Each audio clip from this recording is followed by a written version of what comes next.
What's going on, everybody? Thanks for joining me. I'm Brandon Schaefer, and this is my fourth painting, I believe, in this Hawaii sketchbook from 2019. And I'm on Maui. I'm on the island of Maui. Really cool island. Actually, it's the only island I've ever been to in Hawaii. But it definitely fits my vibe, pretty chill place.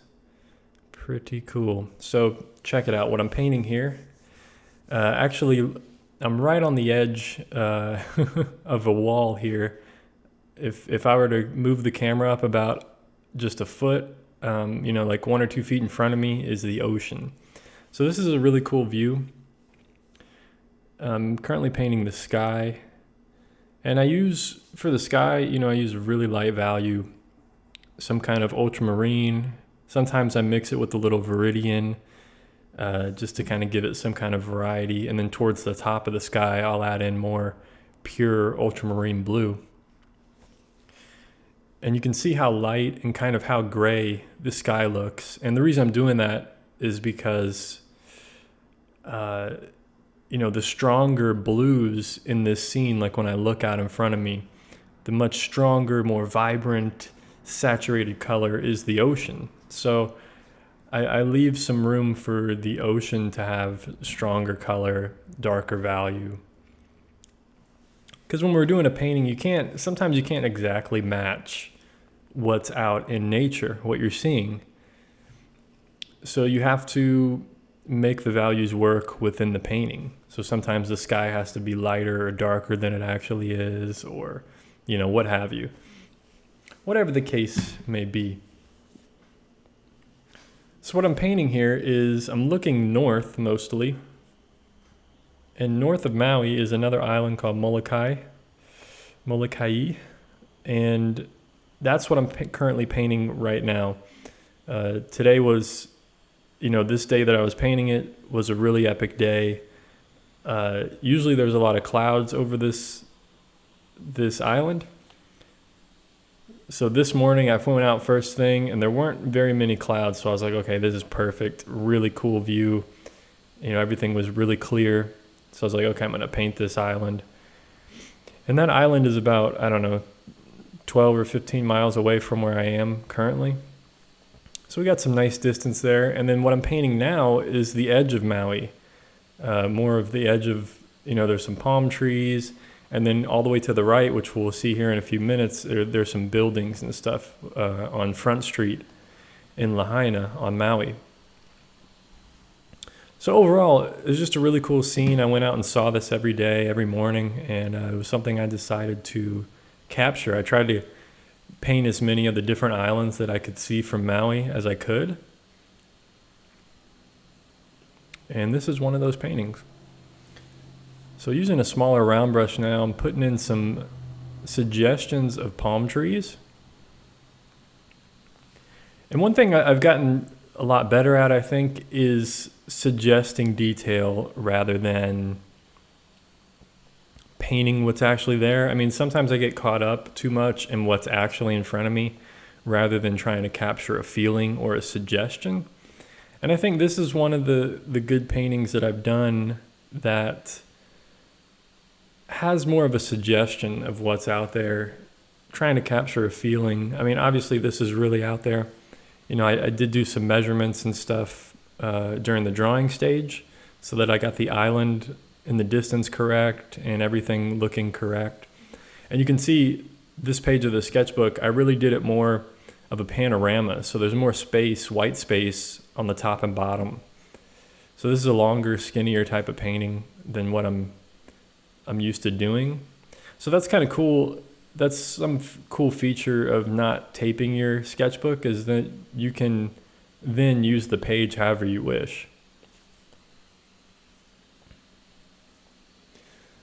And what I'm doing now is I'm suggesting some colors on these buildings, and I'm trying to use like a stronger color, some stronger colors for these buildings. And I'm being careful about drawing here because it's kind of the focal point, or really a secondary focal point to the island in the distance. But really this is like the darkest area of the painting, so it's going to attract your eye the most. So it's pretty much my focal point. You know, the island in the background, that's really just showing the setting of this. Like, okay, this is that island. But, you know, look at these trees and buildings over here. So I'm just putting down little abstract shapes and colors, bright colors, magentas, phthalo blue, things of that nature to really set the scene. To try to show like, hey, these are buildings back here.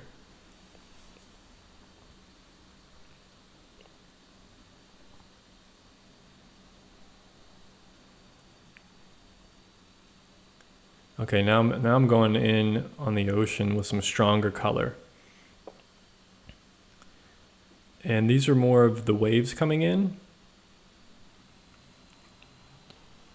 So as I said earlier, this is like first thing in the morning, probably 7 or 8 a.m.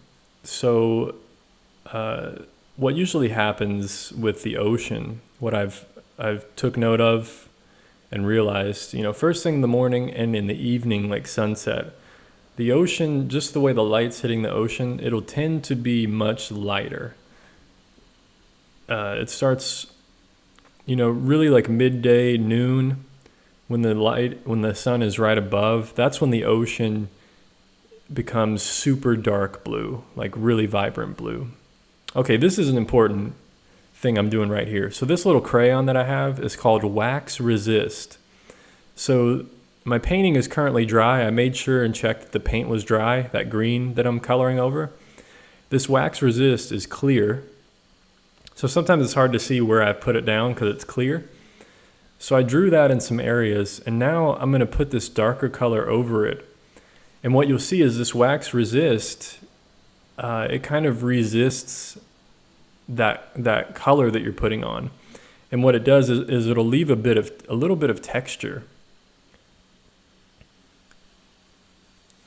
So I really want to start using it more in the future for getting some textures, tree textures, water textures. It was something I saw in a John Singer Sargent book that he used Wax Resist a lot on his watercolors. So I was like, I need to find some of that. And I'll put a link below down to some Wax Resist on Amazon in the comments section. But it's very subtle detail here. You know, it's a small painting and I only use it in a very small area. So hopefully in the future, you know, I'll find a use to really use it a lot. And you can put it down. It's a way to preserve white as well. If you have like a waterfall with, you know, something very white and textured, you can put it down before you start any of the painting and keep the white of the paper. But you will get some kind of texture over it, obviously. Or you can put a wash down, let it dry, as I did here. I did those green trees, let it dry, and then I colored over the green, and then now I have kind of that textured for when the darks go on top of it. So it's a really cool tool to use. It's something you want to have around if you're into that kind of texture. So I think it's pretty cool. Just adds a little variety to the painting. So yeah, now what I'm doing here is just adding a little variety of shadows and stuff. Getting close to the end here. I mean, bringing it to a finish. You know, I was really happy with how this painting came out, I think, this little sketch on Plein Air sketch. It's always cool when you capture something, you know, pretty much the way you had hoped it would come out. So I think this one is one of those paintings. You know, I'm just trying to put in very small details here with some rocks on the shoreline and stuff, really just bringing it to a finish. It's more a suggestion of detail, you know, it's not like super accurate detail or anything, but, you know, just sometimes putting in those smaller things can just help bring it to a finish, give it a little more life. So anyway, there's the finished painting, guys. Hope you enjoyed this video. Hope you found it helpful. And let me know down in the comments what you think. I'd love to hear from you. Take care of yourself. Peace, my friends.